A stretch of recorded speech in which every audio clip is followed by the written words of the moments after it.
ada 4 kata kunci. Yang pertama itu adalah etika, kemudian seni, politik, dan Bugis. Nah, jadi seni dan politik itu sebenarnya hampir sama ya kayaknya itu. Karena ini semua politik pun adalah seni. Bagian daripada seni. Seni untuk katanya orang seni untuk merebut kekuasaan atau mempertahankan kekuasaan. Nah, kok bisa aspek ini disebut dengan aspek-aspek estetika biasanya kalau dalam kajian filsafat kalau tidak salah itu. Nah, ini mau ditambahi di depannya dengan etika. Etika mau mengintervensi aspek-aspek estetika. Nah, terus kemudian yang belakang ini ada Bugis. Lah, Bugis ini penanda identitas. Jadi dia masuk dalam penanda identitas. Lah, kok bisa politik bukankah politik itu kalau yang kita pahami dalam teori klasik sama Ji. Kalau dalam teori klasik bahwa katanya politik itu yang dipahami secara klasik tidak ada kawan dan lawan yang abadi. Yang abadi cuma kepentingan. Nah, ini tadi ditambah di depan etika dan dikasih di belakang Bugis sebagai penanda identitas. Nah, menarik tema ini menarik bagi saya kalau melihat 4 poin yang 4 poin kata kunci tadi. Nah, kalau kita merujuk pada manuskrip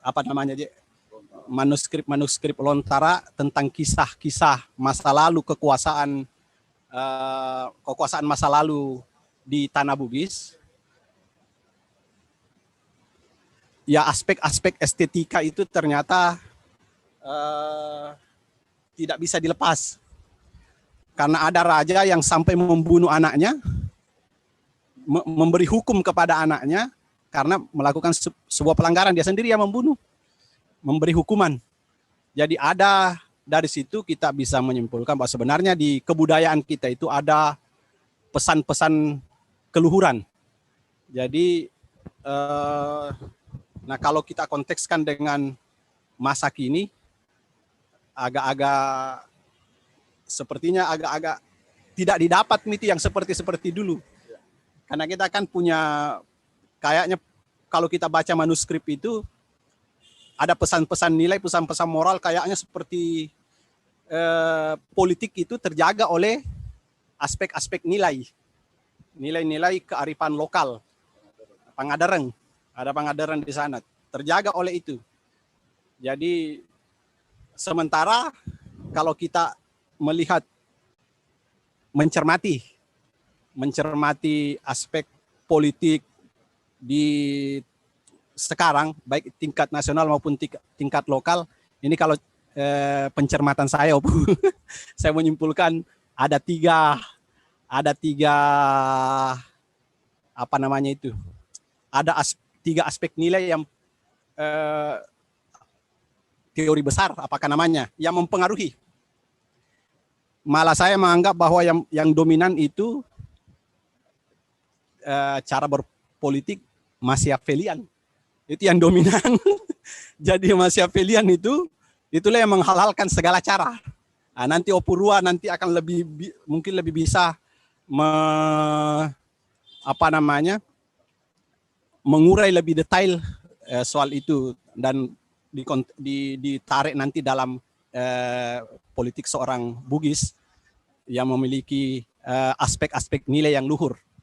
Nah, kemudian Machiavellian itu ya, istilahnya bagaimana merebut kekuasaan apapun caranya dan bagaimana mempertahankan kekuasaan bagaimanapun caranya. Jadi kalau tidak ada oposisi dalam konsep Machiavellian. Pokoknya semua yang mengancam kekuasaan musnahkan, habisi. Nah, kalau yang kedua yang mempengaruhi itu ya Islam. Kita punya NU Muhammadiyah, itu dalam konteks nasional. Tentu kalau Islam kita sudah sama-sama pahami kan dia punya prinsip-prinsip nilai seperti siddiq, amanah, patuhan dan sebagainya kan. Dan itu pasti kalau karena kita mayoritas Islam ya umum diketahui. Namun lebih detailnya, konsep-konsepnya tentu nanti Opurwa juga bisa kayaknya itu. Terus kemudian yang ketiga menurut saya ini, kalau ini yang saya cermati, yang ketiga itu adalah kalau konteks nasional, itu sebenarnya Jawaisme. Jadi politik Jawa, politik Astabrata. Politik Astabrata itu harus memperhatikan ada 8 mata penjuru mata angin, 8 elemen. Saya lupa itu elemen-elemen 8 itu yang harus dipahami. Nah, Opurwa sudah tamat kalau soal Jawa menurut saya. Opurwa sudah tamat soal itu. Ini yang mempengaruhi politik kita dalam konteks nasional. Nah, kita Bugis, bagaimana dengan kita ini Bugis? Kalau dikaitkan tadi, apalagi kemudian di situ ada etika, ada seni berpolitik. Nah, untuk lebih mempersingkat waktu, kita buka dulu dengan ucapan bismillah. Lama prolognya baru bismillah. Bismillahirrahmanirrahim. Untuk selanjutnya, saya serahkan ke Opurwa. Pertama, ya langsung saja. Baik, Assalamualaikum warahmatullahi wabarakatuh. Allahumma sholli ala sayyidina Muhammad wa ala ali sayyidina Muhammad. Tentu saja saya ucapkan sangat bahagia, enjoy kepada khususan teman-teman dari Sekolah Bugis di bawah pengampu Opu Matua Cendrana dan sahabat karib saya Pak Dr. Hilal. Alhamdulillah, tentu saja sudah lama saya diminta di WA oleh Matua Cendrana bahwa di sini ada sesuatu yang bergerak di bidang budaya, perhatian kepada masalah-masalah kebudayaan kita. Alhamdulillah. Dan saya hadir di Sekolah Bugis ini berkait dengan tugas saya untuk mengunjungi dapil. Baik, tentu saja sudah disampaikan berbagai hal yang berkait oleh Pak Dr. Hilal. Saya tinggal menambah-nambahin saja. Istilahnya itu tanda kutip, quote and quote, karangan bebas. Tapi masih dalam 3-4 fokus tadi itu. Pertama begini, secara epistemologis filsafat itu kita kenal. Saya perbandingan saja dengan apa yang saya dalami selama ini, khususnya kebudayaan Jawa. Nanti perbandingannya ke sana, bagaimana kita di Bugis dan kaitannya dengan politik. Di mitos budaya Jawa itu ada di pewayangan namanya Batara Narada. Batara Narada ini hadirnya di langit. Dia adalah penghubung antara para dewa dengan manusia. Nah, muskilahnya atau constraint-nya, Batara Narada ini bukan saja membawa kebenaran-kebenaran, tapi sering juga menyampaikan sesuatu kepada manusia, sesuatu yang tidak benar. Nah, tinggal manusia mengolahnya di bumi ini. Makanya di dalam filsafat Jawa itu kemudian kita kenal misalnya bagaimana kehadiran para kakeknya para raja Jawa namanya Ken Arok. Ken Arok kita tahu dari mana asalnya, kemudian bagaimana dia berkuasa, ya Majapahit sejati. Majapahit sejati. Nah, berangkat dari itu, Profesor Panglaiking, ahli budaya, orang Sulawesi sebetulnya itu, mengatakan bahwa derivasi daripada konsep wayang tadi itu menjadikan budaya Jawa sebagai budaya yang adiluhung, kemudian pengakuan ini secara sepihak dan akan menggusur semua budaya-budaya lain yang ada di Nusantara. Maka muncul beberapa epos-epos, ada Sriwijaya dari Majapahit, kemudian Demak, kemudian langsung ke sebelumnya Sriwijaya, sebelumnya lagi Kahuripan. Itu semuanya mengkultuskan bahwa Jawa ini adalah sentrum dari budaya Nusantara. Tapi itu menjadi debat kemudian, debatable. Nah, oleh karenanya teman-teman mungkin sudah pemerhati. Nah, berangkat dari sana, maka bagaimana situasi masuk politiknya nanti ini? Bagaimana situasi budaya kita, khususnya budaya politik setelah Indonesia merdeka? Yang terjadi kemudian kita lari ke para perumus dasar dari undang-undang kita di sini, Undang-Undang Dasar 45 itu Profesor Supomo ditegur oleh Bung Hatta. Pak Supomo, konsep dasar Undang-Undang Dasar 45 itu yang Anda buat itu sepertinya akan menjajah bangsa kita. Profesor Suwa mengatakan kepada Bung Hatta menjawab, tidak mungkin kita selama ini sekian ratus tahun dijajah, yang tidak dikulang Aceh itu, kami dijajah tidak sampai 100 tahun katanya, yang mengatakan bahwa tidak mungkin yang kita pernah dijajah, bangsa kita sendiri akan menjajah kita kembali. Nah, kenapa ini terjadi konsep? Karena konsep ini berasal dari filsafat Hegelian. Kita tahu bahwa menurut Hegel itu prisma kausa pertama itu berasal dari roh pertama, sebab pertama, kausa pertama. Itu meloncat kepada manusia, meloncat kepada negara. Negara adalah pusat dari kekuasaan, makanya sering dikatakan kalau ada persoalan di mana negara. Nah, di situ dikultuskan bahwa negara adalah menjiwai dari seluruh proses kehidupan ini. Manusia itu hanya pelengkap, warga negara itu pelengkap, apa-apa pemerintahan sesudahnya itu adalah pelengkap. Tapi yang ada di situ adalah konsep negara. Di sini artinya bahwa sentrum kekuasaan, sentrum dari penguasaan kita ada dalam negara. Nah, mungkin kalau di masa lalu kita ada pada kerajaan-kerajaan itu bertumpu pada Langkanai, bertumpu pada pusat-pusat kekuasaan.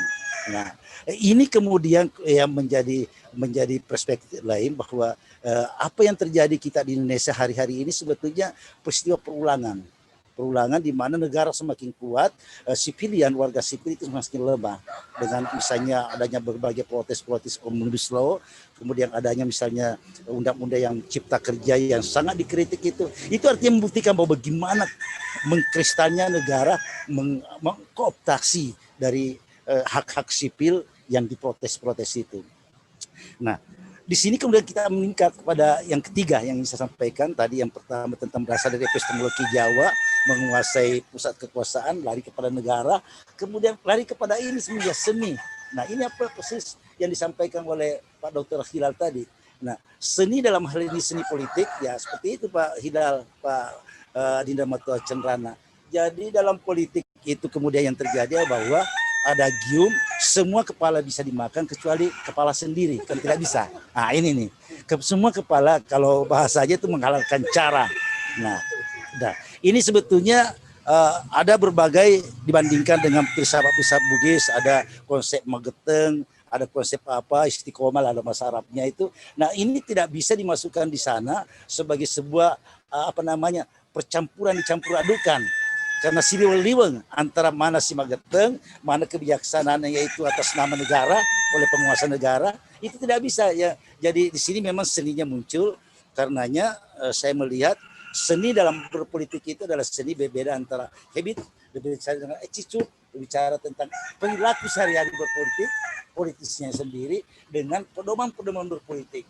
Ini sudah mengkristal satu sama lain di dalam hal bagaimana pengelolaan sebuah negara, di mana di dalamnya mau dimasukkan seni. Nah, seni dalam hal ini ya mungkin muncul klaim-klaim tadi itu akan menjadi akan menghabisi kultur-kultur lain. Orang Bugis dari Legaligo juga mengatakan bahwa kita punya pewarisan nilai-nilai values tentang beberapa hal yang kita warisi di masa lalu. Dan itu sebetulnya di sini perannya dari teman-teman sekolah Bugis ini. Bagaimana mengangkat terana diksi-diksi tentang apa yang ada di Legaligo itu menjadi sesuatu yang nasional. Sesuatu yang nasional bahwa sepadan dengan apa yang ada di Mahabharata, dengan konsep tadi 8 itu, dengan apa yang ada di kita di ranah Bugis ini. Nah itu yang belum banyak diangkat. Oleh karenanya saya pikir tentang seni, politik, dan etika itu memang agak susah untuk dimasukkan. Bagaimana berpolitik secara etis gitu, di mana di situ banyak kepentingan yang saling berbenturan. Begitu. Bagaimana seni berpolitik. Tapi orang juga mengatakan bahwa seni itu kotor. Nah, yang orang mengatakan bukan saya. Seni itu kotor, untuk menjadikan dia bersih jadilah seni budayawan, jadilah seniman. Nah, di situ maksudnya kita di sana, Dinda. Kenapa? Kalau dikatakan bahwa seni politik itu kotor, tentu saja orang mengatakan akan terjadi juga sebaliknya yang sama. Kenapa? Karena semua orang-orang baik, orang soleh, tidak mau berpolitik, akhirnya semua negara nanti ini dipimpin oleh orang-orang kotor. Nah, artinya tidak bisa disalahkan mereka. Tidak bisa disalahkan mereka. Karena ya orang-orang soleh ini menganggap dirinya bahwa kotor, kalian kotor ini, silahkan olah negara. Artinya juga tidak lepas dari juga tudingan Anda juga cukup berdosa gitu. Nah, itu berdosa juga Pak Hilal, karena mereka tidak mau ikut campur tangan dalam kehidupan apa saja, berbangsa, berbudaya dan sebagainya. Karenanya saya melihat ini satu hal yang saya sangat apresiasi, teman-teman mencoba sudah menggali hal itu lewat sekolah Bugis, lewat berbagai macam diskusi. Ini sesuatu yang penting. Nah, kebetulan sekali kehadiran saya juga bagian, saya di Komisi 9, Komisi 10, bicara tentang pendidikan ada di situ, bicara tentang pariwisata ada di situ, berkait dengan hal-hal yang kita bicarakan. Jadi tidak terlalu salah kalau saya misalnya hadir untuk melihat teman-teman, untuk menyapa teman-teman dalam hal yang itu. Meskipun saya bukan budayawan, tapi ya senang dengan hal-hal seperti ini, dan saya tentu saja mendukung apa yang dilakukan oleh teman-teman dalam hal diskusi, diksi-diksi tentang seperti ini. Saya pikir itu yang ingin saya sampaikan dalam kesempatan ini. Mungkin nanti untuk penghalusannya disampaikan oleh Opu Mato Cendrana. Terima kasih. Assalamualaikum warahmatullahi wabarakatuh. Terima kasih kepada Opurwo atas pengantar materinya. Mudah-mudahan nanti kalau dalam sesi diskusi kita bisa lebih enak. Jadi ada yang mengatakan bahwa semua, baik itu politik, semua aktivitas kita sebenarnya ini sebenarnya adalah aktivitas kebudayaan. Sebenarnya dasar utamanya itu adalah budaya, semuanya aktivitas kebudayaan. Debat antar waktu BPUPK itu disebut sebenarnya debat kebudayaan, awal-awal konsep Indonesia itu debat kebudayaan. Nah, terkait dengan kita Bugis, nah lebih bagus lagi kalau langsung saja. Ya. Bismillahirrahmanirrahim. Assalamualaikum warahmatullahi wabarakatuh. Alhamdulillahirabbil alamin. Assalatu wassalamu ala asyrafil anbiya wal mursalin. Allahumma shalli ala sayyidina Muhammad wa ala alihi wa sahbihi ajma'in. Amma ba'du. Kakanda kami Opu Tandriruah yang saya muliakan, Adinda Dr. Syamsul Hilal Ramsah yang saya muliakan, adik-adikku, anak-anakku, para Al-Kalam, ya rumah baca Al-Kalam, ya segenap warga Tumalebi yang saya banggakan, segenap Lipuna Mato Cendrana Luwu yang sama-sama berbahagia. Alhamdulillah, ini merupakan kesempatan yang sangat-sangat langka. Kami bertiga ini lebih banyak berdiskusi lewat WA, meskipun sebenarnya kami selalu bertemu juga. Kami bertiga bukan hanya sewaktu Opu Tandriruah, Opu Amure kita ini menjadi anggota DPR RI di Sulawesi Selatan. Sebelum itu ketika beliau masih anggota DPR RI di Jawa Timur, kami sudah bersama ya. Jadi jika kami bertemu itu kadang-kadang kami lupa kalau beliau ini seorang wakil rakyat, ya seorang wakil rakyat yang alhamdulillah hari ini sebenarnya membawa suara seluruh rakyat Indonesia, dipilih kurang lebih 300.000, Masya Allah. Kita berbicara dengan beliau, ini merupakan suatu hal yang sangat-sangat membanggakan, utamanya bagi saya pribadi. Alhamdulillah pada hari ini kita telah mendengarkan bagaimana perspektif kita tentang etika atau seni politik. Kita membicarakan masa kini, yang tentu juga sekali-kali kita balik ke masa lalu. Pada sesi ini barangkali saya tugasku ini dikasih Pak Dokter, ya banyak-banyak menoleh. Ya banyak-banyak menoleh, karena hanya dalam ranah itu saya bisa sedikit membicarakan bagaimana politik. Istilah politik itu sampai hari ini saya masih mencari-cari dalam kosakata bahasa Bugis itu apa. Ya, itu apa? Jika tadi Pak Dokter menyatakan politik itu sebenarnya adalah bagian budaya, ya pemahaman sesederhana saya seperti itu. Bahwa selain daripada agama, itu adalah budaya semua. Itu adalah budaya semua. Yang selain dari wahyu Allah, itu adalah budaya semua. Itu yang kita pahami. Bagaimana orang dulu, saya juga sangat tergerak, sangat terinspirasi pemaparan Opurua tadi tentang bagaimana di Jawa yang sekarang seakan-akan, mungkin bukan seakan-akan, yang sebenarnya dipandang sebagai sentrum budaya Indonesia. Ketika kita berbicara Nusantara, yang berarti adalah Indonesia, pemikiran kita yang pertama langsung Jawa, bukan Bugis. Ya, tentu saja dalam hal perspektif budaya ada yang berbeda di antara keduanya. Jika kita mempersandingkan antara Jawa dengan Bugis. Yang pertama, jika tadi bahwa Jawa itu kita lihat bagaimana leluhurnya, kakek moyangnya yang berasal dari Ken Arok ini, ya dari Singosari, ya itu tentu saja dilihat dari motifnya. Ken Arok ini siapa? Ken Arok ini adalah masyarakat biasa, ya seseorang yang kita tidak membacanya misalnya sebagai seorang sakti, tapi beliau adalah seorang yang dilahirkan oleh masyarakat, tapi memiliki kemampuan untuk membentuk suatu kaum yang sangat-sangat besar, yang akhirnya memiliki kekuatan militer. Nah, itu kelahiran pertama Ken Arok. Siapa lawan pertamanya Ken Arok? Yakni raja juga yang mengaku dirinya adalah Tuhan. Ya. Nah, kemudian setelah berhasil menggulingkan raja itu, maka berdirilah suatu kerajaan yang didirikan olehnya sendiri. Ya, yang kemudian kita tahu bagaimana kelanjutannya. Ya, berganti-gantilah dinasti-dinasti di Pulau Jawa. Nah, bagaimana dengan Bugis? Bugis itu jika kita baca hari ini dan kemarin tetap sama. Mata air peradabannya adalah Ilagaligo. Bagaimana Ilagaligo? Tentu berbeda dengan Ken Arok tadi. Pendiri, perintis kerajaan di Bugis adalah seseorang yang dinyatakan adalah anaknya Tuhan. Bukan masyarakat. Dia dari atas. Itu menurut kepercayaan. Percaya atau tidak percaya, tapi tertulisnya seperti itu. Dan itu adalah legitimasi. Di mana kita kenal kemudian Lagaligo dengan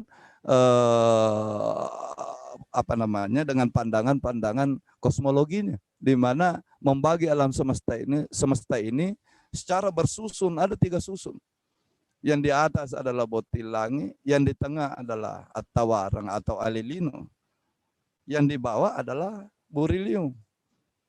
Nah, kalau kita dilihat dari sini bahwa yang ditempati di mana peristiwa-peristiwa dalam Ilagaligo, artinya peristiwa kehidupan manusia di dunia ini berlangsung di dunia tengah.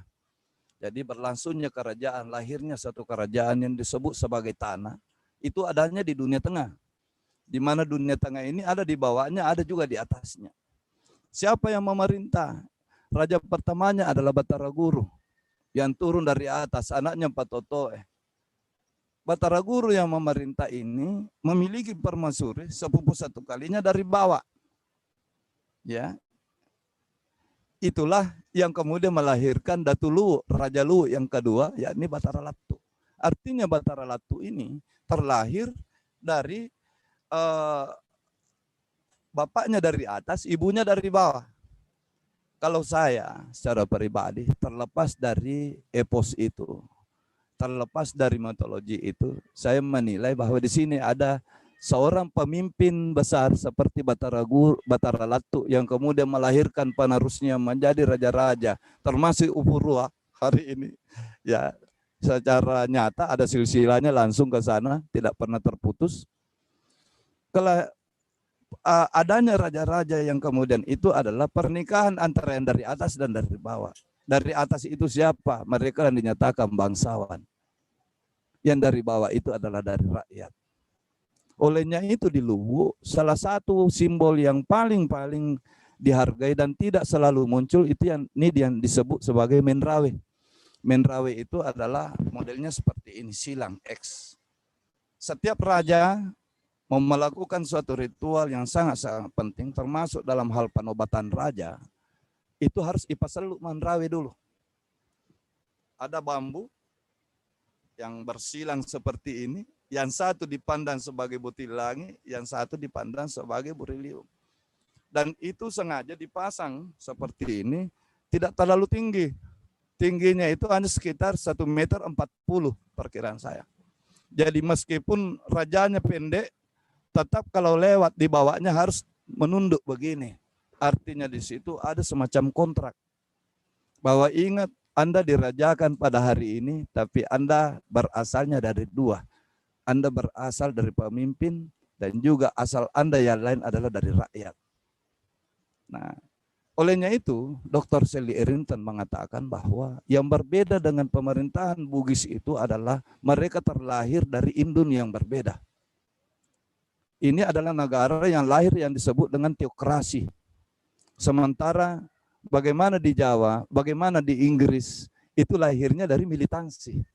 Dari rakyat yang memiliki pengaruh sehingga memiliki militansi. Sementara yang menjadi pusat kepercayaan seorang masyarakat Bugis itu, dia pandang rajanya itu adalah turunan dari Dewata sendiri, turunan dari Tuhan, sehingga ia bisa dia busungi. Artinya kita bisa kualat, kita bisa durhaka kalau kita ini.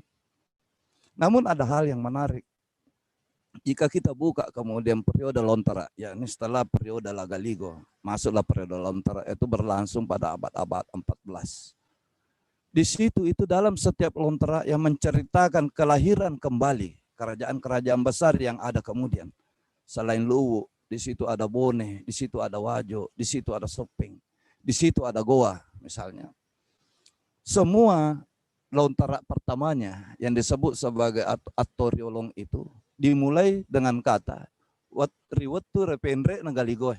Artinya setelah masa Galigo berlalu, setelah era yang sebelumnya, yakni era Lagaligo, maka tidak ada lagi Tomanurung, maka yang ada Tomanurung itu muncul secara sembunyi-sembunyi, diangkat menjadi raja untuk melanjutkan kepemimpinan negeri itu. Nah, hebatnya di sini ada sistem penobatan yang berbeda dengan sistem penobatan dalam Lagaligo. Seperti yang terjadi di Goa ketika Manurung Arita Malate dinobatkan, itu juga dipakai sistem patupu batu. Nah, begitu pula dengan di Bone, ketika Manurung Rimatajang dilantik, di situ juga ada namanya patupu batu. Begitu pula di Sopeng. Nah, bagaimana sistem patupu batu itu? Patupu batu itu sekarang masih ada batu palantikanga di Goa, ya, adanya di Kale Goa. Kalau di Luwu adanya di depan kantor wali kota Palopo. Kalau di Bone masih ada, itu menjadi salah satu situs yang bisa kita kunjungi. Ada batu besar yang juga tidak terlalu besar tapi berbentuk agak datar. Nah, waktu proses pelantikan itu ada dua orang yang berhadapan, sebelah kakinya masing-masing menumbuk di batu, artinya diletakkan di atas batu. Baru ada tombak yang dipegang, satu tombak dipegang oleh dua orang itu. Siapa kedua orang itu? Yang pertama adalah raja mau dilantik, yang kedua adalah Matoa. Siapa Matoa? Kalau raja ini kita paham, dia adalah orang yang memiliki silsilah bersambungan sampai dari Patotoe tadi. Sementara yang kedua adalah Matoa, dia bukan bangsawan.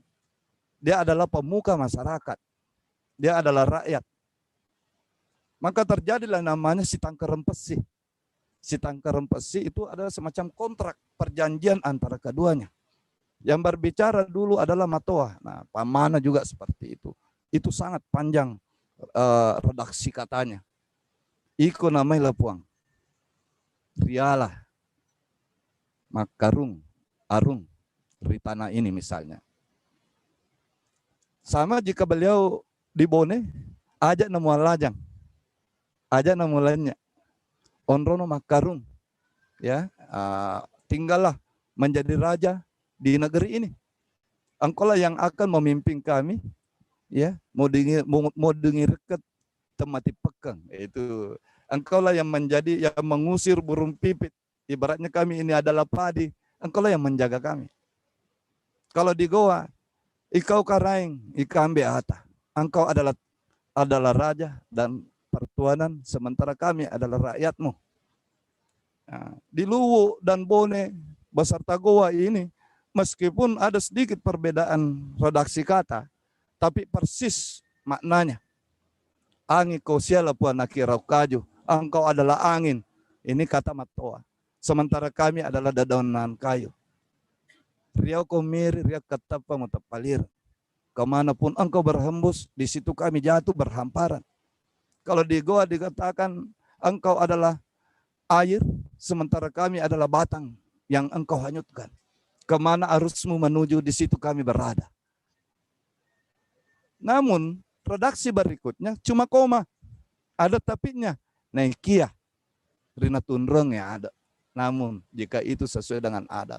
Apakah itu adat? Itu adalah aturan, pangadarang itu adalah aturan hukum perundang-undangan yang disepakati oleh antara pemerintah dan rakyat. Inilah yang dalam ranah psikologi Bugis kita, salah satu dari pilar pangadarang yakni tupu. Di mana pada awalnya disebut tupu ini ada keselarasan, kesetaraan. Suatu negeri tidak bisa berdiri jika tidak ada kesetaraan antara dua pihak. Yang pertama adalah raja yang memerintah, yang kedua adalah rakyat yang diperintah. Apa hak dan kewenangan raja dan apa kewajiban dan hak seorang rakyat? Itu sangat jelas dinyatakan dalam kontrak itu. Mereka antara kedua yang melantik dan dilantik ini terjadi tanya jawab.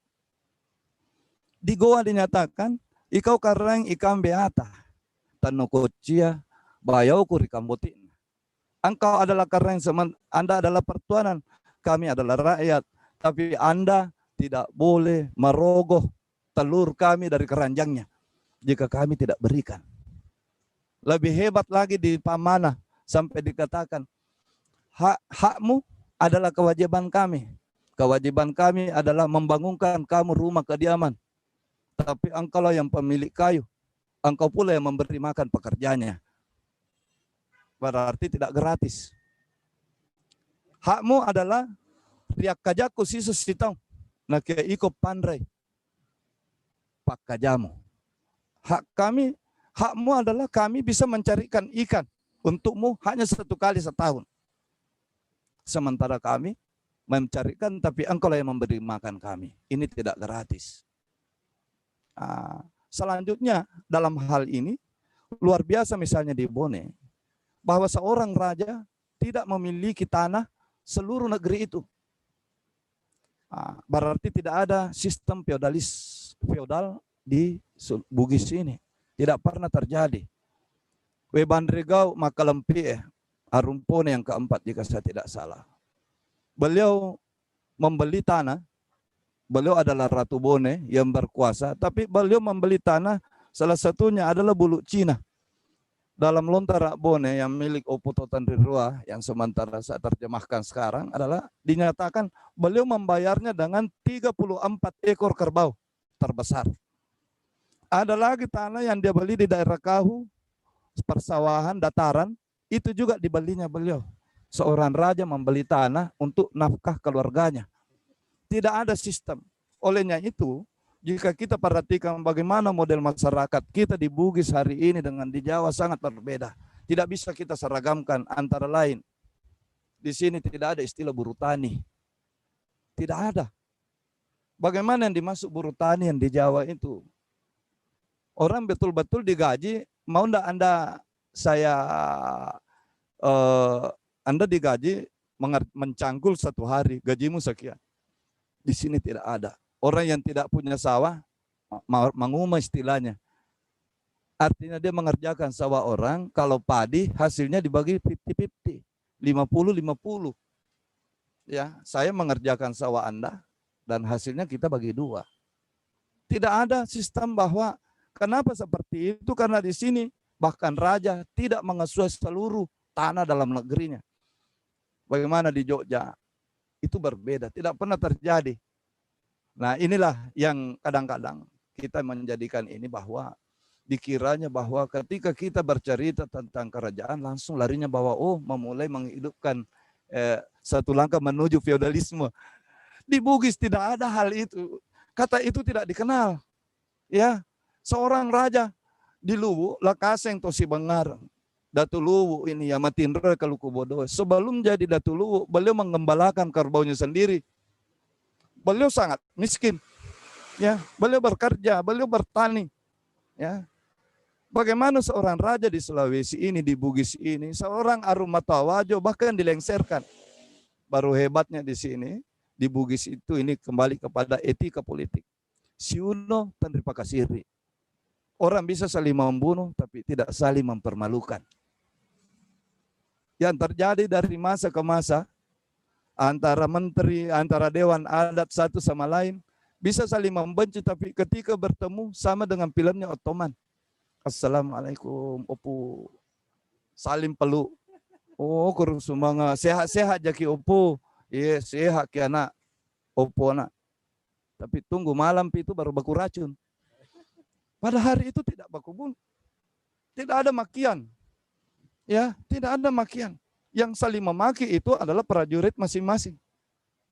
Tapi orang tidak. Saya tadi cerita sama Opo Tandri Rua. Bagaimana di Keponran dulu dengan ini sudah masuk abad 20 dengan Opo Mardika Buah. Termasuk kemudian sama dengan Potala Makdukelang Rumah Tawajo dengan Lapalawagau Pilawajo, yang satu raja, yang satu panglima. Jika orang prajurit laskarnya Arumatawajo Lemak Dukelang pergi menyerbu Sakanasu, di mana di situ benteng pertahanan Pilawajo yang menjadi lawannya. Apa kata Potala Mak Dukelang?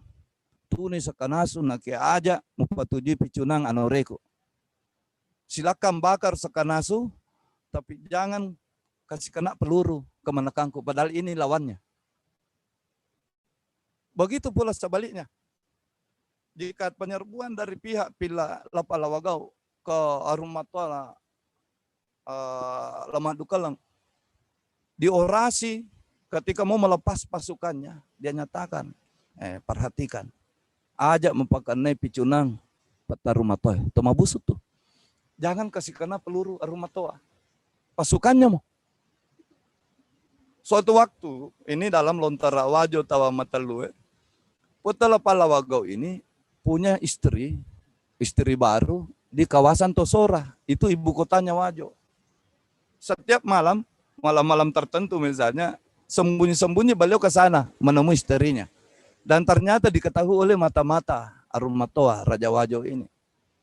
Maka disusunlah suatu, ini bagaimana caranya mengepung beliau supaya mati, untuk dibunuh. Karena ini musuh besar kita. Musuhnya raja kita. Potala Mak Dukelang Arumatoa Wajo mengetahui bahwa pasukannya sudah menyiapkan kepungan ke Palawagau, beliau turun sendiri berindap-indap menemui kemanakannya yang musuh besarnya ini. Ajak mulalu nak kur. Nah ada kau tahu lalu kur. Jangan lewat situ nak, nanti kau dihadang. Kau lewat sana. Ini ditulis dalam Lontara. Maka dalam hal ini, dalam etika berpolitik orang Bugis pada masa lalu, tidak ada si Uno Tandri si Pakasiri. Orang boleh saling membunuh, dibolehkan. Karena politik itu tak lain adalah cara untuk mencapai tujuan apapun itu. Pina matandre pangadaremu, mapangadaratto itu nasang, pangkaukan di sini termasuk politik. Semakin tinggi etikamu, tata keramamu, semakin bertata kerama bagaimana cara berpolitikmu. Bagaimana Arumatoa Wajo, salah seorang Arumatoa Wajo ditulis misalnya oleh dalam sejarah Wajo dan Mangemba. Seorang Arumatoa Wajo ketika hendak dilenserkan tidak membutuhkan massa untuk menariaki beliau. Beliau ini seorang Arumatoa Wajo yang memiliki selir, di mana dia selirnya itu dianggap dia digoda-goda sama seorang bangsawan yang namanya Lapala. Ya, digoda-goda oleh bangsawan ini sehingga Arumatoa Wajo ini hebatnya, meskipun dia adalah raja, tapi tidak bisa langsung menghakimi, tidak bisa langsung memanggil untuk disidang. Tapi melainkan diserahkan kepada Dewan Arungeneng. Sidang dia, saya pelapornya. Nah, saya pelapornya. Saya merasa dirugikan. Maka dipanggil. Diperiksa dia kasus ini. Setelah diperiksa, dinyatakan, oh Lapala ini memang selalu mengkode-kode mata ini. Istrinya Rumatoa ini. Itu dianggap kekurangan ajaran dan hukumannya adalah riulebawi. Biasanya riulebawi, tangannya diikat, kedua kakinya diikat, baru ditaruh alu, baru dipanggul 2 orang, keliling kampung Tosora, ibu kota, baru diteriaki, kan itu jasi pak, nangani benena tahu aku na tanga-tanga, kurang ajar, iya begini, itu keliling, dihabisi siriknya dia. Ternyata setelah diponis menjalani hukuman itu, dilepaslah Lapala, tidak puas Rumatoa Wajo.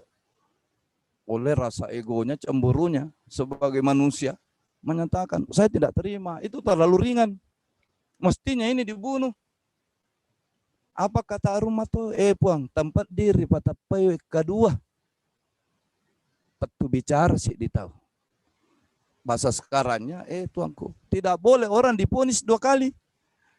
Ini sama, ini terjadinya pada abad 16, luar biasa. Iya, sudah ada asas itu di Wajo. Orang dipantang dikenakan hukuman 2 kali, ya, tidak boleh diponis 2 kali. Dia sudah selesai. Tidak puas Rumatoa Wajo, Bangka Beliau menolak untuk ikut rapat, tidak mau duduk bersama dengan Arungeneng. Itu tanda protesnya. Maka selalu beliau menyendiri. Arungeneng mau rapat, beliau sebagai pelengkap menjadi arupi itu di Wajo, itu tidak mau hadir. Setelah lama-lama dikasih ini tidak juga paham, akhirnya rapatlah Arungeneng, kesimpulan bahwa ya harus dilengserkan, harus diturunkan. Bagaimana cara menurunkannya? Sangat mudah. Cukup Aru Betempola, Ranrat Betempola yang dianggap mewakili Arungeneng ini bertamu di rumahnya Rumatoa Wajo.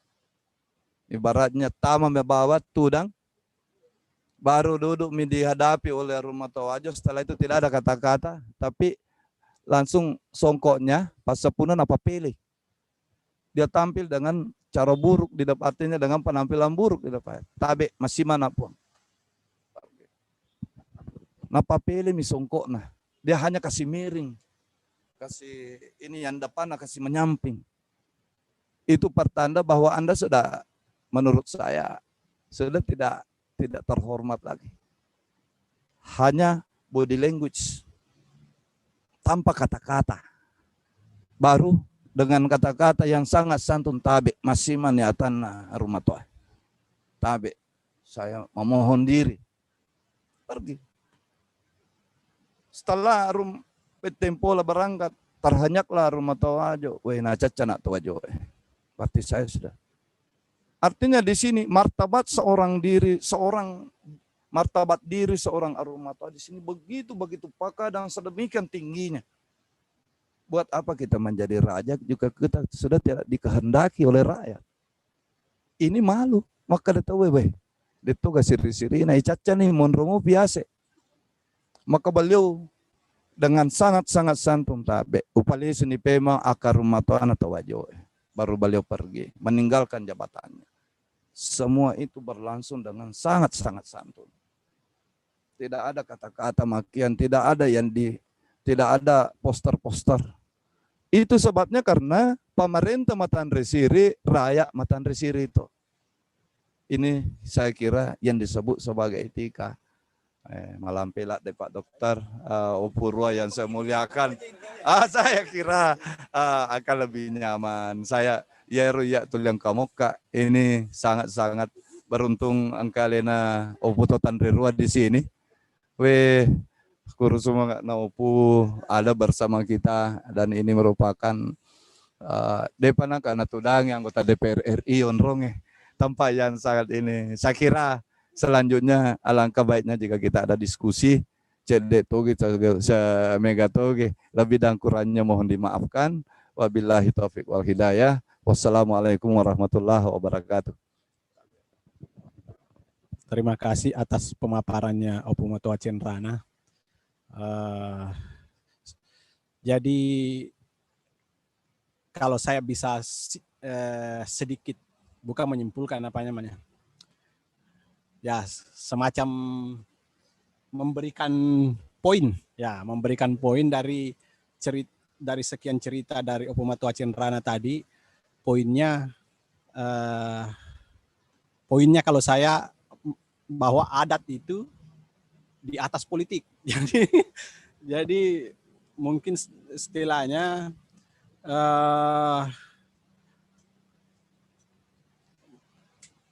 bahkan itu di zaman Galigo pun itu juga sama. Ketika Saweri Gading mau berkehendak semaunya, menerima hukumannya. Jadi adat di atas segalanya. Dia ada aturan main di atas politik. Luhur sekali. Cuma persoalannya memang sekarang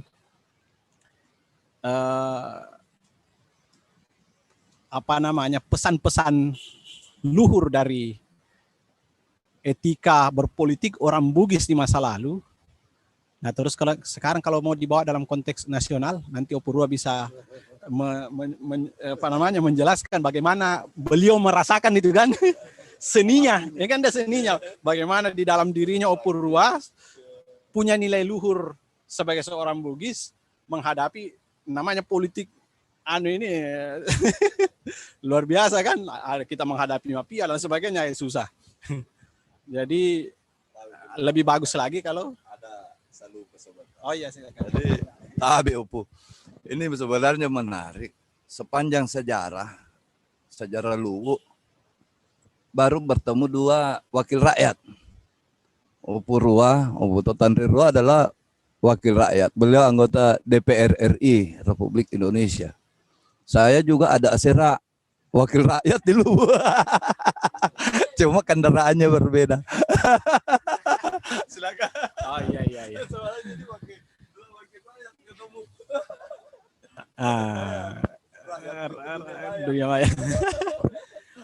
Oke ya, jadi mungkin dari teman-teman ini Al-Kalam, siapa tahu ada yang mau sharing, mendiskusikan, bertanya juga enggak apa-apa. Atau Pak Ilo juga bisa, atau yang di belakang juga boleh, semua boleh. Ya, termasuk yang audiens, siapa tahu ada yang mau berbagi atau mau bertanya. Langsung pakai baju merah. Dua pakai baju merah. Ya sih. Ya. Iya. Oh iya, siapa tahu ada chat di grup. Ini persoalannya saya barusan ini jadi host di Zoom, enggak terus.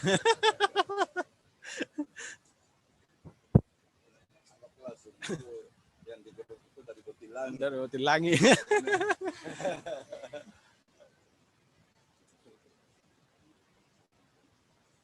Jadi memang kalau secara kosmologi kita itu tadi dijelaskan sama Opomatua Cenrana ada 3 susun, tapi menariknya itu ketika menjelaskan tentang Patotoe itu yang di bab pertama, halaman pertama, bagaimana penggambaran Patotoe itu kan disebutkan bahwa bahkan singgasananya itu adalah terbuat dari petir dan menjadi sumber energi seluruh petir di alam semesta. Jadi dia merupakan sumber energi. Tempat mukanya, cuci mukanya itu juga terbuat dari petir juga. Kilat petir. Ada gak? Nah, silakan kalau ada bertanya di situ. Siapa tahu ada yang muncul. Kalau enggak ya kasih Opurua Ya. kepada kita mumpung angkai. Ya. Kalau belum ada nanti ditunggu saja toh. Siapa tahu kalau sambil ditunggu. Jadi itu tadi melanjut tadi dari narasi Opomatua Cenrana tadi tentang keluhuran nilai-nilai politik seorang Bugis. Nah, ini kan Opurwa ini kan praktisi. Politik. Nah, bagaimana istilahnya kan itu pasti ada seninya. Jadi bagaimana di dalam diri ini ada nilai, baik itu nilai yang didapat dalam kearifan lokal maupun nilai agama seumpama dengan kondisi politik yang begitu permainannya kita sudah tahu luar biasa. Nah, kita serahkan ke Opurwa mungkin bagaimana. Baik, terima kasih. Saya cuma memberi catatan-catatan sedikit saja, dan catatan itu berangkat dari pengalaman pribadi sebetulnya. Jadi saya ini kan sejak usia masih sangat belia berangkat ke Jawa, hampir 43 tahun. Ya, di sana SMP, SMA sampai perguruan tinggi, lalu bergabung dengan para politisi, termasuk juga tokoh-tokoh nasional. Dan sejak awal memang saya menggeluti yang namanya di mana saya hadir, tanda kutip di mana saya hadir. Nah, dari pengalaman itu kemudian menjadi eksis karena saya melihat mungkin kalau di sini bahasa Indonesianya di mana langit dijunjung, tanah diinjak. Jadi saya tahu betul bahwa dalam seni berpolitik itu, makanya saya tetap hadir selama sejak saya dirikan partai ini sampai sekarang ini masih tetap hadir. Yang lainnya ya jatuh satu-satu. Karena saya pelajari dalam, tentu saya karena konteksnya di Jawa, kearifan lokal menurut beliau, saya melihat bahwa kita pelajari dari huruf Jawa. Huruf Jawa itu huruf matinya itu kalau dipangku. Nah itu. Dan itu tercermin dalam perilaku keseharian. Orang Jawa itu kalau pakai belangkon itu di sini halus, tapi di sini ada tanda begini di belakang. Kalau kita di Bugis itu kawali, keris itu di depan. Orang Jawa itu di belakang. Letak kerisnya itu. Nah, saya melihat bukan di sini seninya Pak Hilal dan Muhammad Cenrana. Jadi kita itu melihat betul-betul ada seni di dalam bergelut, di dalam berjuang dengan mereka-mereka yang politisi-politisi yang lahir di Jawa, besar di Jawa, dan kita yang hadir dari luar Jawa kebetulan dengan membawa nilai sendiri juga.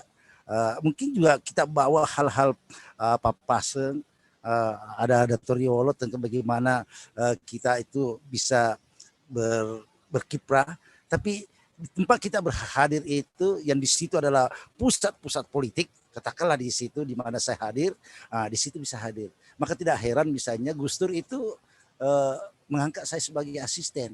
Padahal banyaknya orang pintar, banyaknya orang Jawa, baik keluarga maupun tidak keluarga, tapi saya hampir 20 tahun menemani beliau sebagai asisten pribadi. Mulai dari membuatkan makanan, minuman, sampai menulis, mengetikkan artikel-artikel beliau, dan sebagainya. Jauh sebelum beliau jadi presiden, saya sudah bersama Gus Dur, dan saya dididik betul. Artinya pokoknya lah orang Jawa ini yang mendidik gitu. Saya belajar banyak dari sana.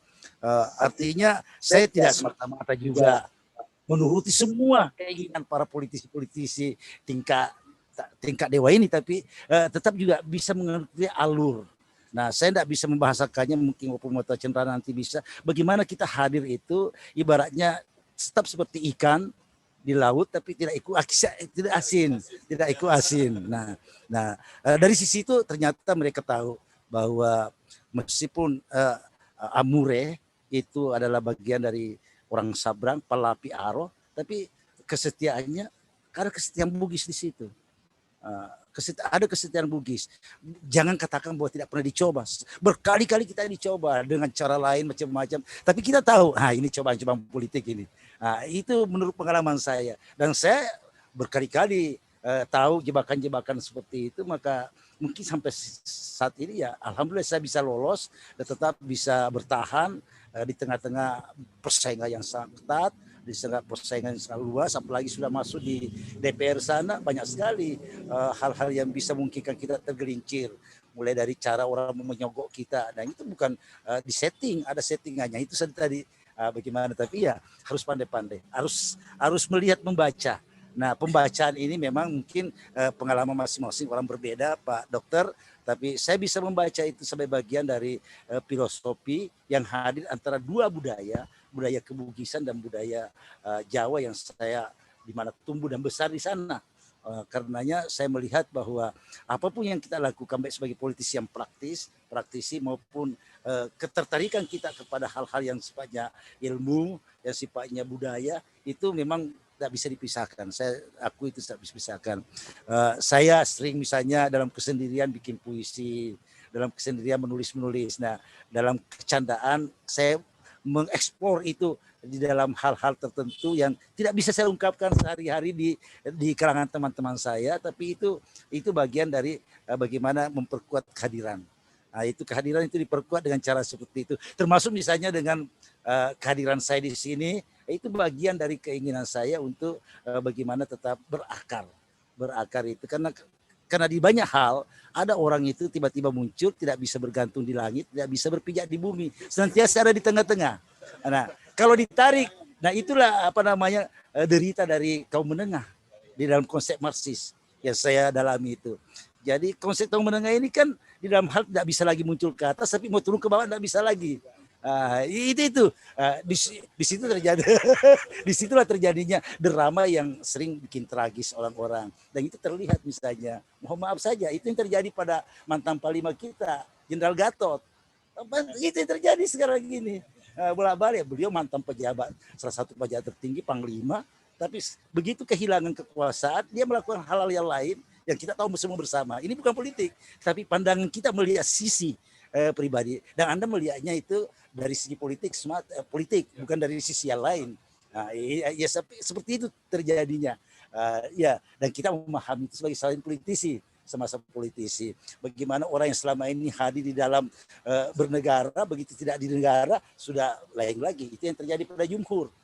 Pernah memimpin lembaga, Jumhur Hidayat. Beliau menjadi kepala BNPB berapa 7 tahun, tapi tiba-tiba menjadi oposan. Nah, ini seni politik juga. Tentu saja ada capaian-capaian yang ingin diperoleh dalam hal itu.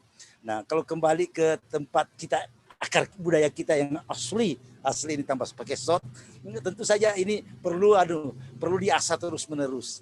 Karena memang saya tidak mendalami, tentu saya hanya dari perspektif membaca-baca apa tulisannya Pak Dr. Hilal, tulisannya Mato Cendrana, dan itu saya ngambil garis-garis besarnya untuk saya padukan tentu saja. Karena memang juga terlambat sebetulnya, umur sudah 62 tahun baru ingin terlibat memadukan antara seni, budaya, dan politik. Selama ini kan berangkatnya dari filsafat saja, Pak. Jadi mother of science, mother of knowledge itu filsafat, kemudian kita lari kemana-mana. Nah, kita secara praktis berpolitik, mendirikan partai dan menjadi representasi, pernah representasi di Jawa, sekarang representasi dari Sulsel 2. Nah, ini semuanya memerlukan pemahaman. Ya, kenapa saya hadir terus di sini 14 kali kedatangan karena COVID ini, 14 hari sejak dilantik, itu bagaimana menyapa kembali teman-teman yang telah memberikan suaranya kepada saya, Pak Dr. Hilal. Karena satu suara itu sangat berguna bagi politisi, apalagi 10 suara. Itu sangat berguna sekali. Artinya nilainya, bayangkan di Sulawesi Barat itu hanya beda suara. Mantan gubernur lawan anaknya mantan politisi DPR, kalah 1 suara. Lari ke Senayan sana, 1 suara. Nah, itu makanya kehadiran kita menyapa kembali, jangan sampai jadi politisi tanda kutip yang sompe, istilahnya saya itu. Datang 5 tahun sekali, kalau tidak ada pemilihan lagi, sesudah terpilih lah salam wala kalam. Datangnya itu juga membawa oleh-oleh, Pak Sope, membawa oleh-oleh Milo. Ya sering saya katakan itu. Pilih saya kembali. Nah, saya tidak mau seperti itu. Dan kalau ditelusuri di dalam konsep ada Bugis, tentu saja ini ada teorinya. Ada teorinya di dalamnya. Cuma bagaimana konseptualisasinya nanti kita dengarkan dari Pak Hila dan Pak Mato Cendrana. Bagaimana caranya konsep-konsep politik yang ada secara nasional ini diderivasikan, diturunkan menjadi politik, menjadi sesuatu yang punya nilai tambah di dalam khasanah politik nasional kita. Karena sebetulnya budaya nasional itu kan kumpulan dari budaya-budaya lokal, kumpulan di atas menjadi satu. Nah, cuma yang kita hindari tadi itu penglaikim itu tadi. Budaya Jawa, sentrum Jawanisasi itu menjadi sentrum kekuatan. Yang lain seperti tidak hadir. Nah, di situ kemudian saya misalnya ada tulisan orang tua, ada tulisan Atoriolong di Bone, itu yang saya minta bantuan, advokasi, pendampingan dari Mata Cendana untuk kita terjemahkan, kita terbitkan kembali bahan-bahan yang sangat berguna ini. Ini bukan untuk kita, untuk generasi yang akan datang, supaya akar kultural itu tidak lepas. Bahwa kita juga punya tradisi, punya nilai keluhuran yang termula dalam lontara. Ini yang penting sekali. Saya pikir itu tambahannya Pak Dr. Hilal dan Pak Mata Cendana dalam hal kepraktisan menjadi politisi dan bagaimana kita bergelut dengan dunia lain di luar dunia kita sendiri. Jadi itu memang harus ada internalisasi, melihat kembali kearifan lokal yang ada di sana dengan kearifan lokal yang kita bawa dari tanah Bugis di tanah Jawa misalnya. Karena ini sudah sebetulnya diperlukan tanda kutip kelihayan, lihai melihat membaca suasana. Nah, kalau dijawab bagaimana jawabannya? Jawabannya ya Amure tetap seksi sampai sekarang. Setelah itu kalau enggak sudah lama terbuang di laut. Kalau enggak ya banyak lah contohnya. Tidak usah disebutkan nama-namanya karena kita daring ini.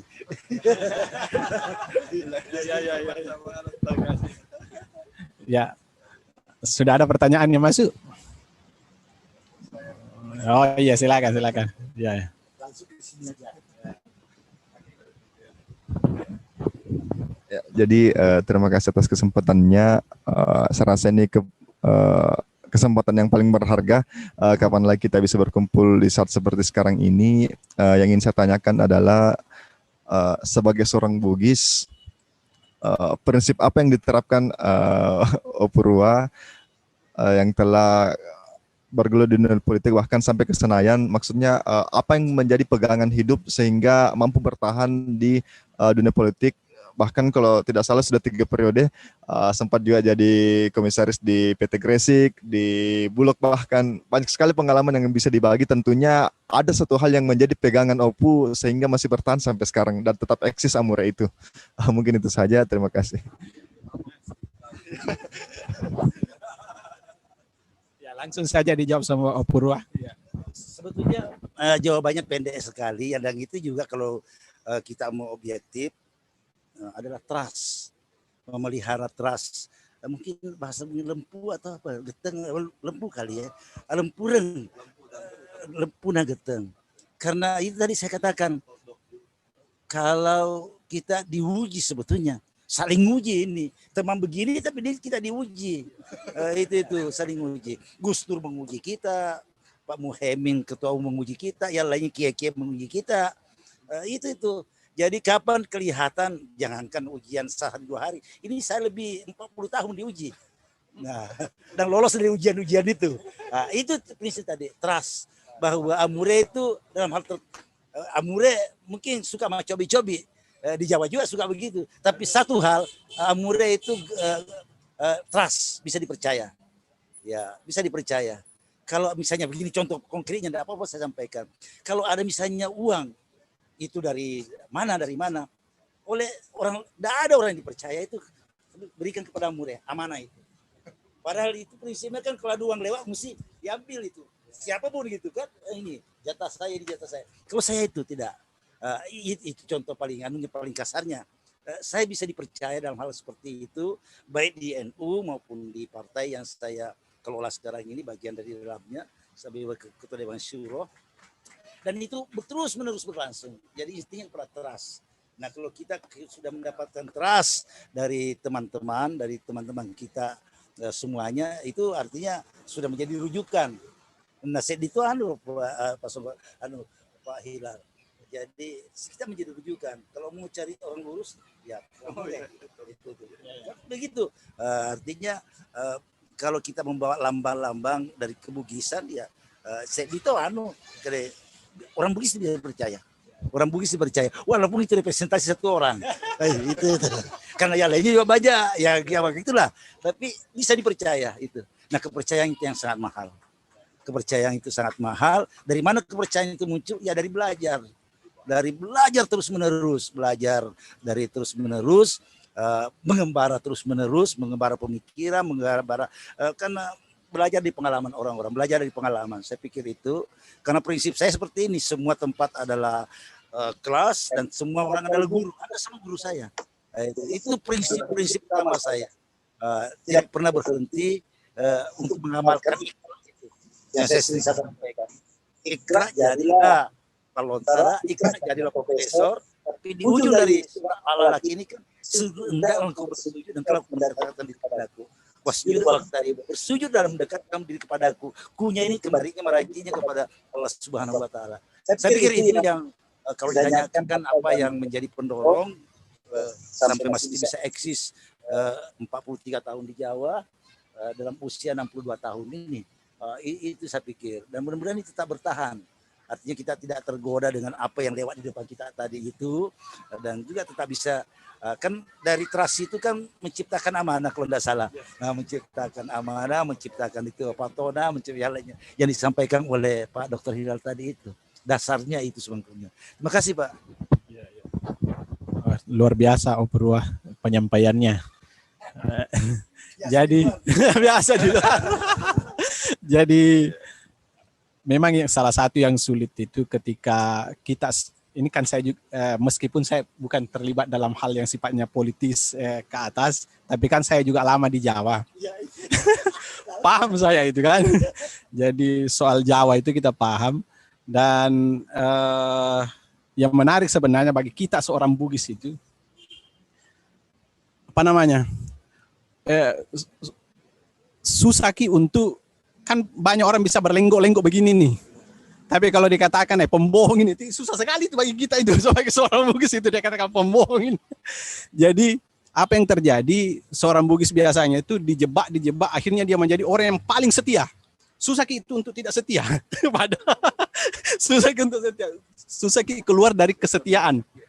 Jadi ketika kita bersama apa namanya ikut sama satu pemimpin itu untuk berkhianat itu susah. Kalau kita betul-betul pernah dididik dalam nilai-nilai luhur kebugisan itu, susah gitu Pak. Masih iri dirasa kalau ada sedikit nih. Ya mungkin tambahan dari Opomato Senrana lagi. Ya. Di waktu yang terbatas ini, tidak apa-apa jika saya ungkapkan bagaimana saya mula mengenal Opu Amore. Waktu itu belum Amore, Opu Rua ya, belum juga disebut Opu Rua. Beliau adalah Andi Muawiyah. Saya sampai mungkin dari banyak teman, banyak sahabat, itu latarnya berbeda. Kami kenal lewat budaya, lewat sejarah, kami chatting, dan tidak tahu saya bahwa beliau sebenarnya eksis di politik. Saya lebih mengenal beliau sebagai seorang budayawan. Dan rupa-rupanya sampai hari ini pun saya masih memandangnya seperti itu. Kadang-kadang saya lupa, saya sedang bersama dengan seorang wakil rakyat. Selalu itu lebih seperti kakak adik. Jadi saya memandangnya beliau secara person to person. Kita ngomongnya hanya persoalan kebudayaan. Kebetulan saya juga orang yang awam terhadap persoalan politik, tapi bukan anti politik. Ya, kita memahami bahwa negara ini bisa dikelola, bisa dijalankan, ya tidak ada jalan lain juga harus dengan politik. Ya, dunia ini pun berputar karena ada politik. Tanpa itu tidak bisa. Dan politik itu telah ada sejak dulu. Kita pun juga berpolitik. Cuman menurut skala kita masing-masing. Mulai dari kecil belum kita bisa bicara, ada kemauan kita ingin minum susu, kita teriak-teriak menangis. Manusia lahir beserta dengan itu. Politik menurut saya adalah insting. Itu insting. Cara supaya orang tahu, bisa supaya terpenuhi tujuan kita. Mengenai tujuan ya kan kembali kepada niat kita. Saya kira itu yang paling ini. Menyangkut Opurwa tadi, di situ yang membuat saya, bukan karena ada beliau sehingga saya memuji. Ini tadi pertemuan pertama, sampai lama saya bersama beliau, baru saya tahu kalau beliau sudah jadi anggota DPR RI. Kami membicarakan kebudayaan. Nah, ada hal yang saya garis bawahi. Tadi ketika beliau mengatakan kita seperti ikan di laut, berenang bertahun-tahun di laut tanpa harus menjadi asin. Artinya menurut saya, ini adalah tokdo. Betapa pentingnya kita ini memiliki jati diri. Dan itu adalah jati diri. Beliau kemanapun, beliau adalah Wijatoluwu, anak Bone, Wijatoluwu. Beliau adalah dengan dirinya, tidak pernah tidak menjadi dirinya. Dalam hal ini saya ingat baca pada Lontara Wajo Tawa Matalue. Bagaimana ketika Pota Lemak Dukelang, beliau mau berangkat pergi merantau ke Kalimantan waktu itu. Ditanya oleh pamannya, Aruk Betempola, aga bokomu Lemak Dukelang, apa bekalmu? Nasa telu capak pun. Yang pertama, nasa capak lilaku, artinya ujung lidahnya. Artinya di sini kita bisa menjelaskan dengan kata-kata yang baik kepada siapapun itu. Ya, ini adalah diplomasi maksudnya. Ya, orang Bugis semestinya seperti itu. Yang kedua, nasang capak ketawaku. Jika memang sudah tidak bisa lagi dengan diplomasi, ada sesuatu yang hendak dipertemukan, artinya ada perbedaan yang hendak kita padukan. Tidak bisa lagi dengan kata-kata, silat lidah, dari segi manapun belum berhasil, mari kita menjadi keluarga. Adakah saudaramu? Kalau ada saudaramu, mari nikahkan dengan saya. Maka jadilah kita satu keluarga. Kong kamu pusiri terhadap saya, maka itu sudah larut. Sirikmu sirikku toh. Nah di sini masuknya Upurwa tadi itu adalah bagian dari teras. Jika saya sudah menjadi bagian dari diri Anda, diri kalian, maka apalagi yang menjadi perbedaannya. Ya, satu martabat untuk kita bersama. Betul-betul nanti kalau yang kedua ini capak ketawang sudah tidak bisa, baru maka dah capak gajakku. Artinya semestinya kita melihat selalu filosofi orang Bugis pada hari ini dibalik-balik. Ketika kita bicara sirik napaseta, pelambannya kawali, langsung capak gajang. Terakhir baru itu gara-gara ada seorang peneliti tentang Indonesia, mohon maaf saya lupa namanya, saya hanya membacanya. Dia membandingkan, menjelaskan Indonesia ini pada 3 bagian upu. Bagian paling barat diwakili orang Batak. Bagian Indonesia Tengah diwakili orang Jawa.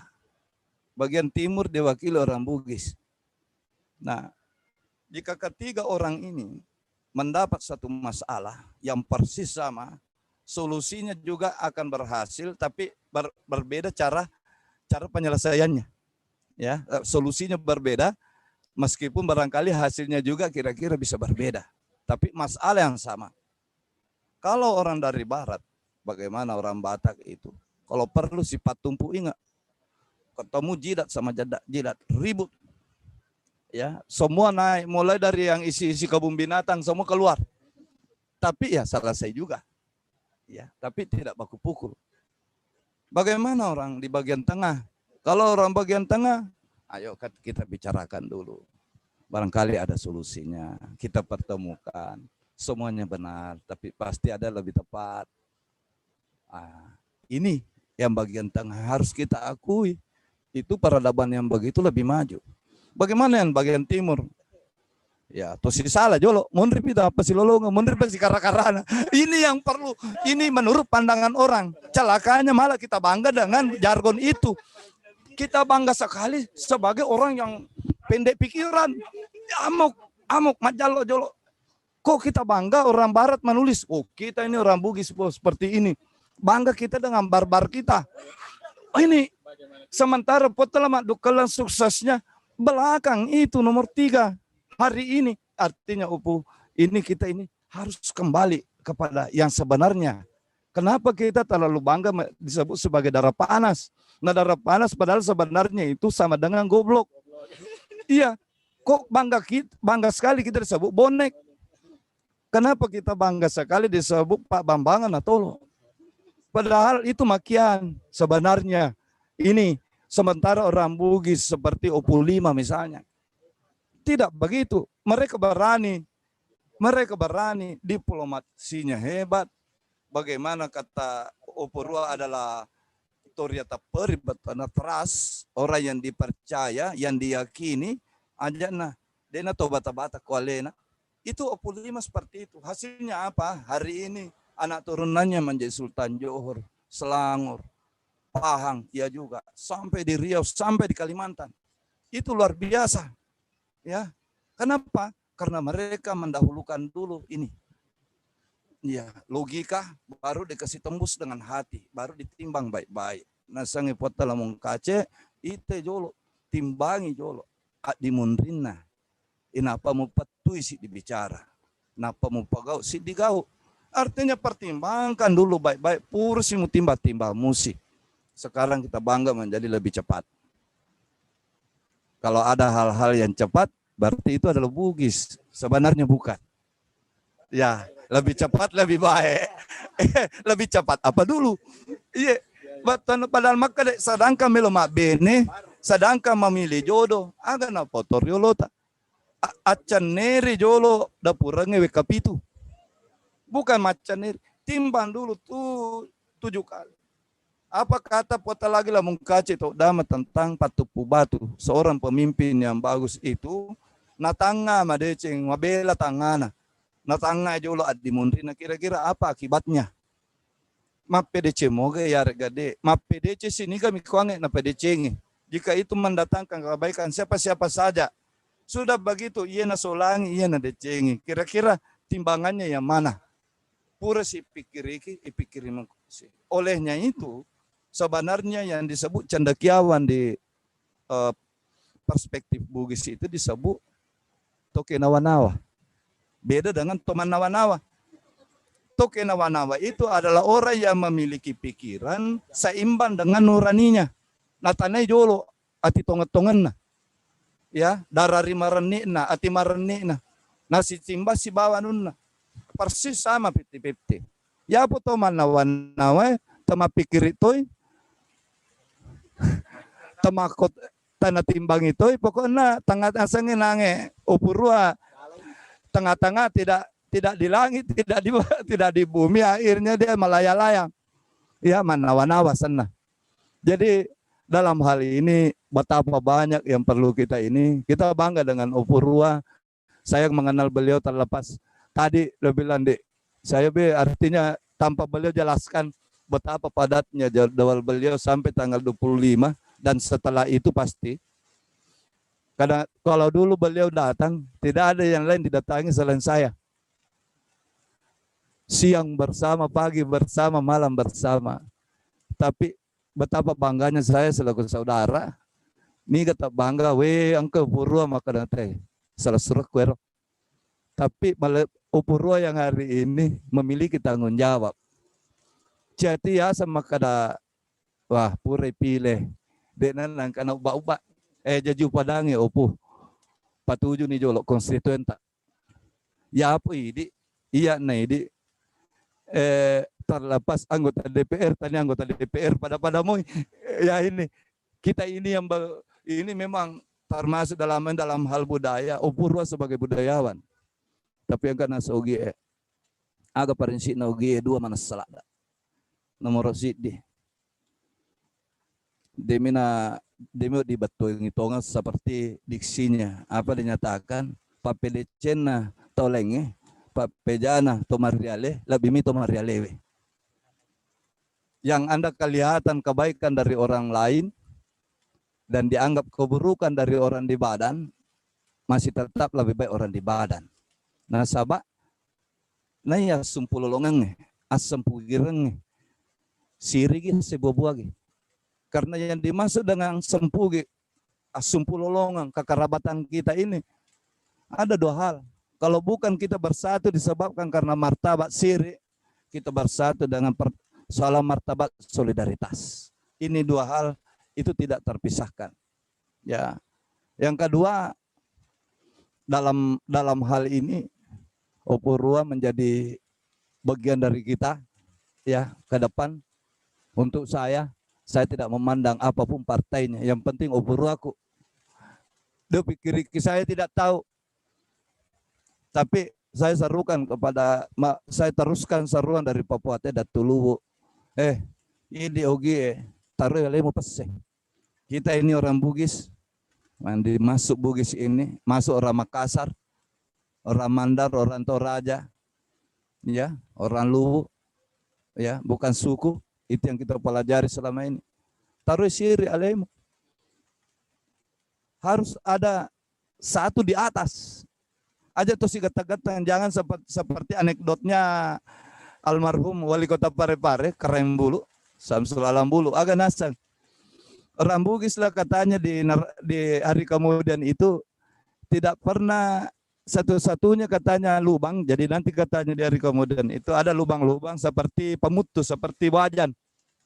Ya. Di situ semua suku-suku, semua bangsa-bangsa ditaruh, oh ini lubangnya orang Jawa.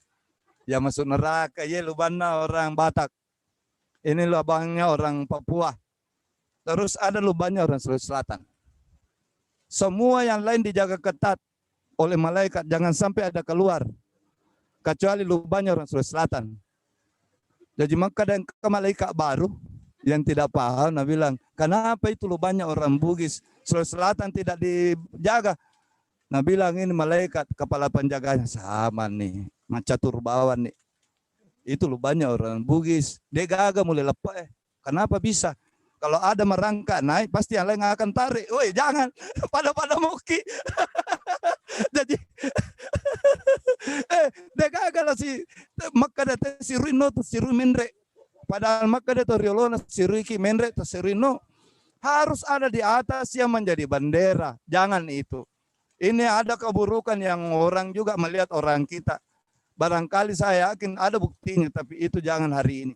Jangan gitu. Eko degagas, apa kata Datu Luwu, perbanyak orang Sulawesi Selatan. Saya tidak mau tahu. Apakah dia orang Goa, apakah dia orang Jeneponto, apakah dia orang Luwu, orang Bone. Perbanyak.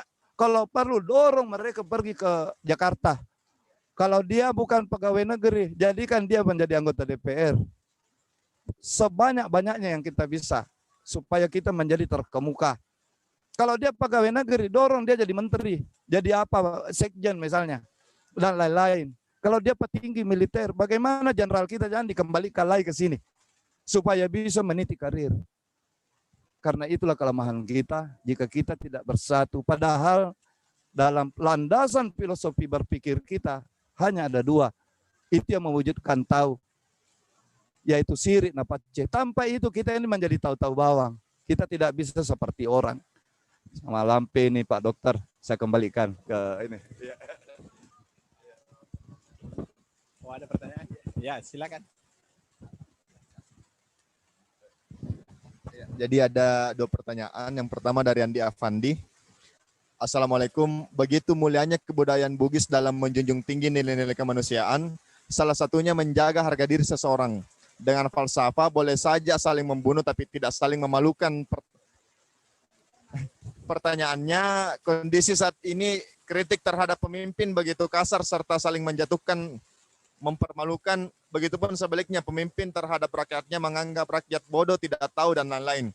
Bagaimana itu bisa terjadi?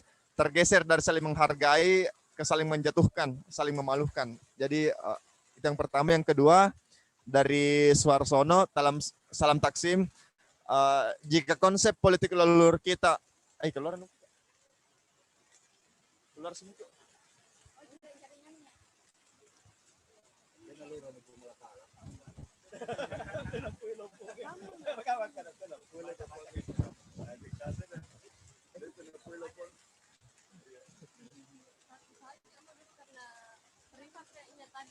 Oh ya dari kapan dia mau dulu katanya.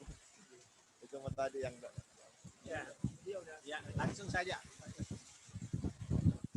Jadi begini, ini adalah nilai. Erotorioloe sipakasi si uno sipakasiri itu sangat bagus nilai itu. Waktu itu yang dilaksanakan, itu yang menjadi etikanya ketika kita yang menjadi penguasa ketika itu. Bagaimana dengan hari ini?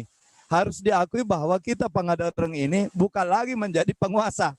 Kita ini cede-cede pina teman caji sandro-sandro. Ya mana kau kada japi-japi Kak Jolo baru kita di ini, tapi tidak, insya Allah artinya inilah eranya hari ini. Inilah ya seperti inilah kenyataannya hari ini. Itu menjadi nilai. Tapi dega kesalahan ibaratnya tidak mungkin kita yang hanya memahami ini yang mampu bisa merubah menjadi bangsa ini. satu kali ini bahwa kalian pemerintah pada change caramu. Kan begini sebenarnya, di setiap zaman dari awal dari tahunku dan asa SBY, mulai dari tahun 1 sampai hari ini tetap sebenarnya itu hanya persoalan sirkulasi. Sejarah selalu ini tuh lihat motor diulo cuma ini warna bajuna. Kenapa? Itu adalah hukum alam menyatakan kalau pemerintah tidak rasional, rakyat akan menjadi tidak rasional juga. Ya. Tapi ada Oporua salah satunya, ada kita yang kadang-kadang dalam realitas politik berbeda dari apa yang kita pikirkan. Tapi saya rasa kita yang hari ini yang masih memahami nilai ini, kapan bisa dimulai jika bukan dari kita dulu. Ya paleko si D2 to na jolo. Saya yakin anak-anakku ini yang dari Al-Kalam, dari Universitas Muhammadiyah Parepare, kamu tama cek de. Dari kita 10 to na jolo, tapi 10 itu akan mengajar 10 orang lagi, mengajak yang 10 orang menjadi 100. Yang ngomong tidak ada yang banyak jika tidak ada yang sedikit. Jadi anakku dari Apandi ini ya tahu naroi pencaji todo ya. Sebenarnya itu bukan hanya dalam bernegara, dalam hal kepribadian karakter kita harus dimulai dari karakter kita sendiri dulu. Baru masuk ke konsep masyarakat. Masyarakat kemudian menjadi konsep negara. Dan bukan hanya cukup negara. Kita membawa pesan sosial untuk seluruh kehidupan umat manusia sesungguhnya. Itu yang paling, dan saya rasa agama dalam hal ini itu yang menjadi jalan keluarnya. Dan agama khususnya Islam tidak terlepas dari nilai itu. Ya, saya kira itu jawaban saya. Saya kembalikan ya.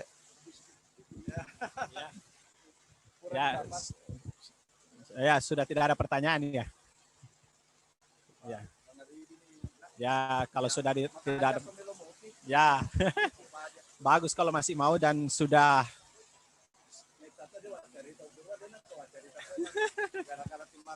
Ya. Jadi itulah enaknya ini karena santai, kita santai. Jadi ada menarik tadi saya garis bawahi, mumpung saya ingat. Kadang-kadang saya pelupa. Jadi saya ingat. Jadi yang 3 capak tadi itu. Lah karena itu kan salah satu seni atau strategi orang Bugis berinteraksi dan memperoleh sesuatu. Jadi pertimbangannya pada 3 capak. Memang hari ini kita perlu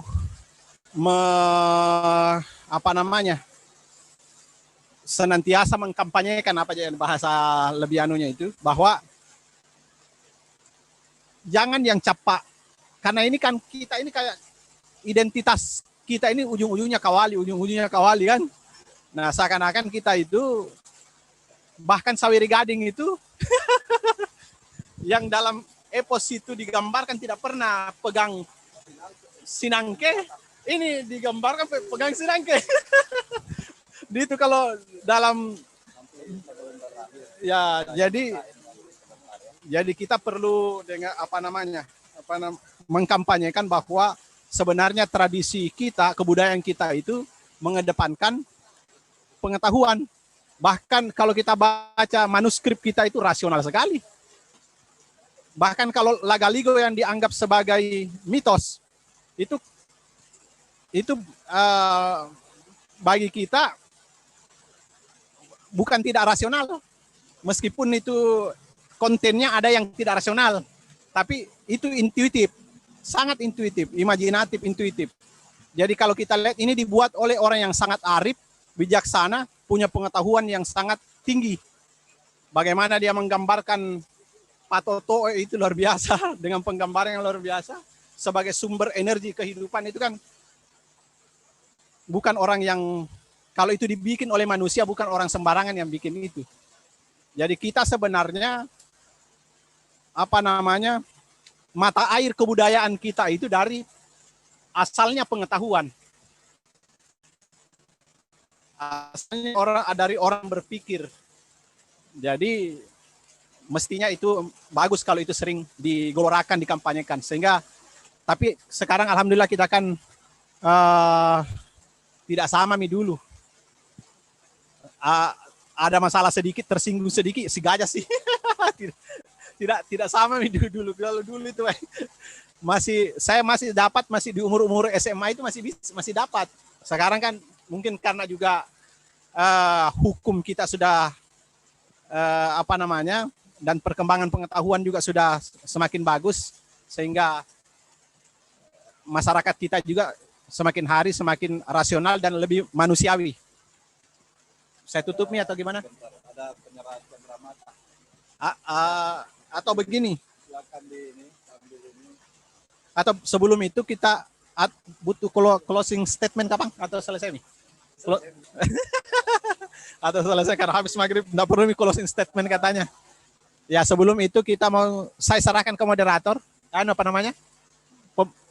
MC. Ya, saya serahkan MC.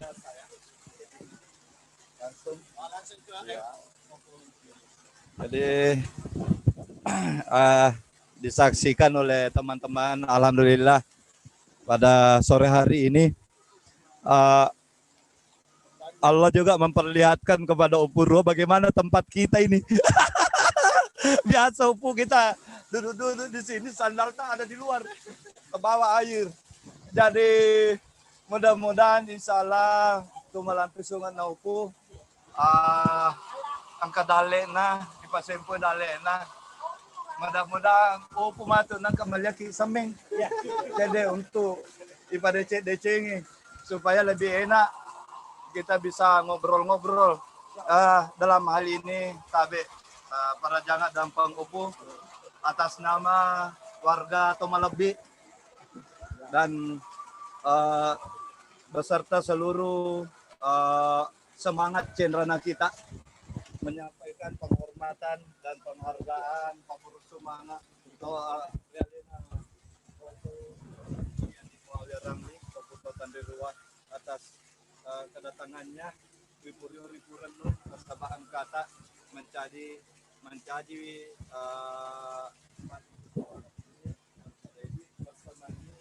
kami persembahkan tanda reuni kami berupa kapak yang ketiga kepada Opu.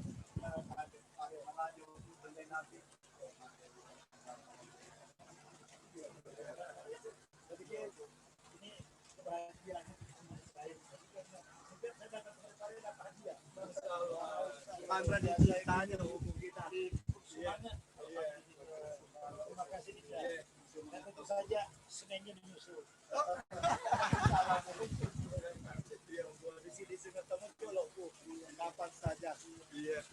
Ya, terima kasih banyak pada teman-teman yang masih bertahan. Semoga menjadi berkah. Kami dari Rumah Baca dan Kreasi Kalam mengucapkan terima kasih banyak. Di sini kondisinya hujan.